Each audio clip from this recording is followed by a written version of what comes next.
Hello बच्चों, कैसे हो? आपका स्वागत है त्रिपान स्टडी सेंटर में। आज जो हम करने जा रहे हैं एनसीईआरटी सीबीएसई के जो है कक्षा 11th की इतिहास, जो ये काफ़ी महत्वपूर्ण है समय की शुरुआत से। ये इतिहास का चैप्टर है, यानी एनसीईआरटी जो है हम करेंगे सीबीएसई के क्लास 11 हिस्ट्री जो है from the beginning of the time. काफ़ी महत्वपूर्ण ये चैप्टर है और इसमें हम कुछ क्वेश्चनों को जो है हिंदी इंग्लिश दोनों ही माध्यम में आपके समक्ष प्रस्तुत करेंगे। और ये एग्ज़ाम व्यू से भी काफ़ी महत्वपूर्ण रहेगा। यहाँ तक कि एग्जामिनर इससे अधिक कोई क्वेश्चन नहीं पूछा जाएगा, जो क्वेश्चन हम यहाँ पर डिस्कस करेंगे। यदि अगला क्वेश्चन की बात करें तो ये अपने आप में एक महत्वपूर्ण क्वेश्चन बन जाता है।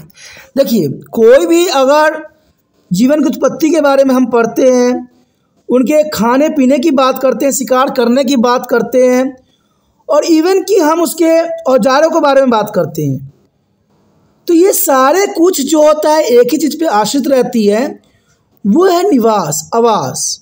आखिर ये सारे बात अगर हो गई किसी व्यक्ति के बारे में, तो वो रहता कहाँ था?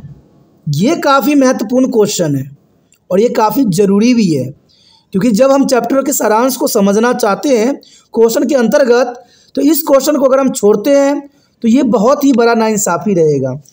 तो ये जानना आपके लिए बहुत ही काफ़ी दिलचस्प रहेगा कि आरंभिक मानव के निवास स्थानों के बारे में आप क्या जानते हैं, कैसे वो जीवन जीते थे, कैसे वो रहते थे। तो यह बात साफ करते हैं और क्लैरिटी लाते हैं आपके माइंड में कि आरंभिक मानव पेड़ों की शाखाओं पर रहते थे। ये तो आपको भी समझ होगा। अब मोगली भी देखते हो, मोगली जो बेचारा है वो पेड़ की शाखाओं पर सोया रहता है, और ऐसे ही रहते थे आदिवासी लोग, ऐसे ही रहते थे आदि मानव लोग, ऐसे ही रहते थे कि वो पेड़ों की शाखाओं पर रहते थे।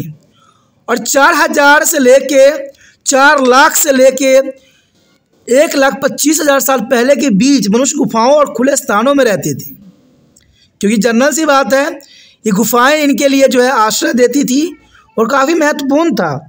लेकिन ये समय काल काफ़ी लंबी है, 4 लाख साल पहले। 4 लाख साल की कल्पना करना ही बहुत ही दुष्कर्म और बहुत ही मुश्किल शब्द लगता है। और उस समय मनुष्य गुफाओं और खुले स्थानों में रहते थे।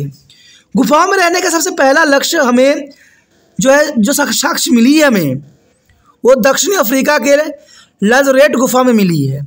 और इनकी माप देखा जाए, जो नापा गया था 24 गुना 4 मीटर थी। और इसमें 2 चूल्हे, कई फल सब्जियां, बीज, मेवे, जानवरों और मछलियों के अंडे के प्रमाण हमें मिले हैं। तो इससे पता लगता है कि ये लोग गुफाओं में रहा करते थे और इन चीज़ों का जो है सेवन किया करते थे। तो देखिए, आवाज़ से हमें उनके रहन सहन के बारे में सारी बात जो है समझ में आती है। तो काफ़ी महत्वपूर्ण बात यहाँ रखता है ये।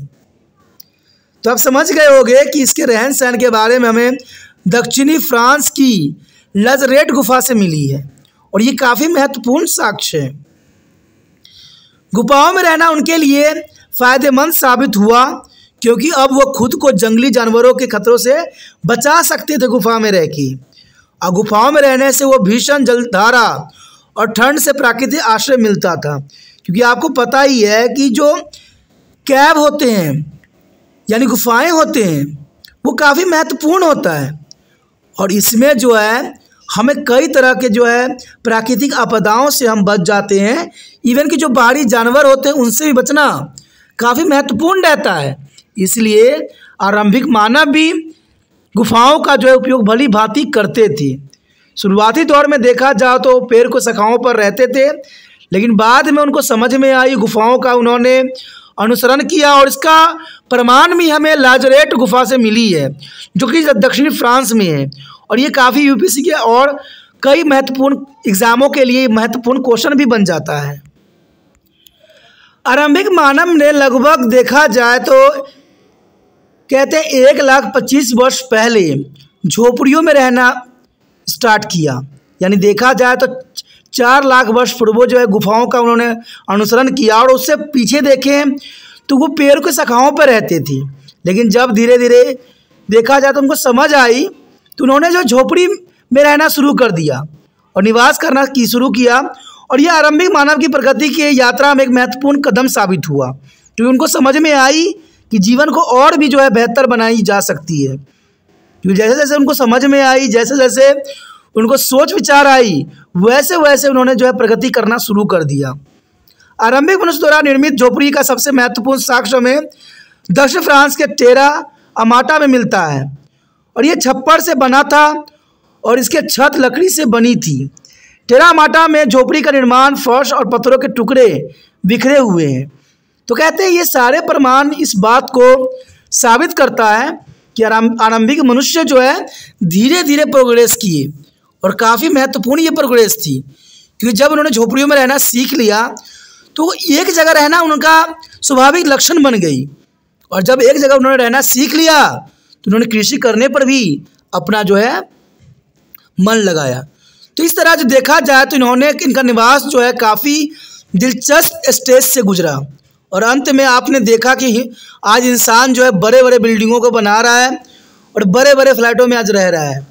तो जनरल सी बात है, ये बहुत बड़ी लंबी दास्तां है इंसानों का विकास का, और उनके आवास का भी काफ़ी दिलचस्प बात यहाँ पर रही। दोस्तों ये टॉपिक काफ़ी महत्वपूर्ण था एग्जाम व्यू से। अगर आपको अच्छा लगा, समझ में आया, अगर आप तिरपान सेंटर का दिल से मदद करना चाहते हो तो जितना हो सके इस वीडियो को शेयर कीजिए, और शेयर करने के कुछ नहीं करना है, यूट्यूब से लिंक को कॉपी करना है और व्हाट्सएप एड्रेस पे लगा देना है।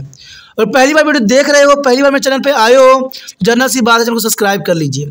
कारण क्या है दोस्तों कि बाद में आप मुझसे ही क्वेश्चन करते हो कि सर ये चैप्टर कहाँ है, ये क्वेश्चन कहाँ है, ये टॉपिक कहाँ है। अगर चैनल को सब्सक्राइब करके रखिएगा तो इसमें कोई हर्ज नहीं है, आपके मोबाइल की मेमोरी नहीं ख़त्म हो जाएगा। इससे आपका ही फ़ायदा होगा कि जो भी मैं वीडियो डालूंगा +2 के अंतर्गत या 11वीं के अंतर्गत या BA MA या 8वीं 9वीं 10वीं कोई भी क्लास के अंतर्गत मैं डालूंगा, सभी वीडियो का नोटिफिकेशन आपको मिलेगा। और आपको पता है तिरपान स्टैंडर्ड 8 से लेकर MA तक के बच्चों के लिए महत्वपूर्ण है, और यहाँ बोर्ड की कमी नहीं है, हर बोर्ड के बच्चों के लिए टॉपिक उपलब्ध है। तो आपको सिर्फ टॉपिक को समझना है, एनालाइज करना है, और ये सब ऑप्शन आपको प्लेलिस्ट में मिलता है। सोचिए नहीं, विचार न कीजिए, तिरपान चैनल को सब्सक्राइब करके अपने मोबाइल में सेव कीजिए।